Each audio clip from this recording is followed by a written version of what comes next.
तर आता ज्या प्रकारे 2 शिवराज्याभिषेक सोहळे पार पडतात, त्याच प्रकारे छत्रपती शिवाजी महाराजांनी 1674 साली सुद्धा त्यांचे 2 राज्याभिषेक करून घेतले होते. फक्त त्या दोन्ही राज्याभिषेकांची पद्धत मात्र वेगळी होती. तर झालं असं की गागा भट्टांनी जो राज्याभिषेक वैदिक पद्धतीने ज्येष्ठ शुद्ध त्रयोदशीला रायगडावर घडवून आणला, त्या राज्याभिषेकाला न मानणारा सुद्धा एक गट होता आणि त्या गटाचा मुख्य व्यक्ती जो होता निश्चलपुरी गोसावी, तो निश्चलपुरी गोसावी जो शाक्त पंथाचा होता, तो निश्चलपुरी गोसावी या राज्याभिषेकाला रायगडावर सुद्धा हजर होता. तर त्याचं म्हणणं काय होतं, या राज्याभिषेकावेळी अनेक प्रकारचे अपशकुन रायगडावर घडले होते, त्यामुळे महाराजांनी दुसरा एक तांत्रिक पद्धतीने राज्याभिषेक करून घ्यावा असं त्याचं मत होतं. आता झालं असं की छत्रपती शिवाजी महाराजांना हा निश्चलपुरी गोसावी राज्याभिषेकानंतर भेटला आणि त्यांनी या सगळ्या गोष्टी सांगितल्या की अशा अशा प्रकारचे अपशकुन घडले. म्हणजे त्याने या सगळ्या गोष्टी त्याच्या शिवराज्याभिषेक कल्पतरू या ग्रंथात लिहून ठेवल्या. त्या ग्रंथात तो म्हणतो की गागा भट्ट महाराष्ट्रात आल्यापासूनच अपशकुनाला सुरुवात झाली होती. म्हणजे नेस्त्रीला प्रतापराव मारले गेले, त्यानंतर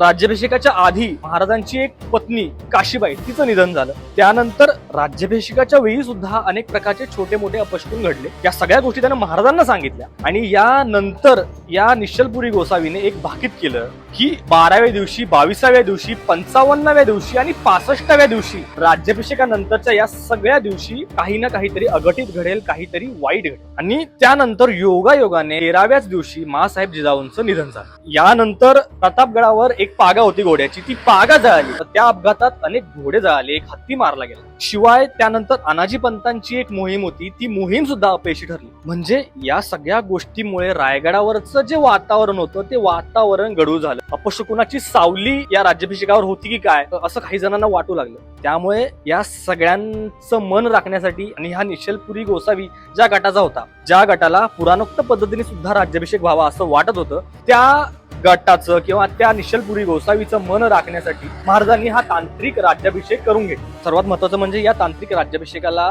अनेक प्रकारचे बळी सुद्धा या गडावर देण्यात आले. म्हणजे वैदिक राज्याभिषेक जो झाला त्यावेळी सुद्धा काही बळी दिले गेले होते, परंतु या निश्चलपुरी गोसावींचं असं म्हणणं होतं की काही स्थानिक देवदेवतांना बळी देणं अजून राहिलं होतं, त्यामुळे त्यांनी प्रवेशद्वाराजवळ काही बळी दिले. त्यानंतर सिंहासनाचे जे सिंह होते 8, त्या 8ही सिंहांना त्यांनी वेगवेगळ्या प्रकारचे बळी दिले. आणि त्यानंतर अश्विन शुद्ध पंचमीला म्हणजे ललित पंचमीला सायंकाळी हा राज्याभिषेक सोहळा पार पडला. थोडक्यात काय तर माँसाहेब जिजाऊंच्या निधनामुळे रायगडावरचं वातावरण बिघडलं होतं आणि हे वातावरण बदलावं किंवा महाराजांना सुद्धा कदाचित वाटलं असू शकतं की आपण एक दुसरा राज्याभिषेक करून घ्यावा आणि या लोकांचं मन राखावं आणि या अपशकुनाच्या गढूळ वातावरणातून आपण बाहेर यावं, म्हणून महाराजांना हा दुसरा तांत्रिक पद्धतीने राज्याभिषेक करून घ्यावा.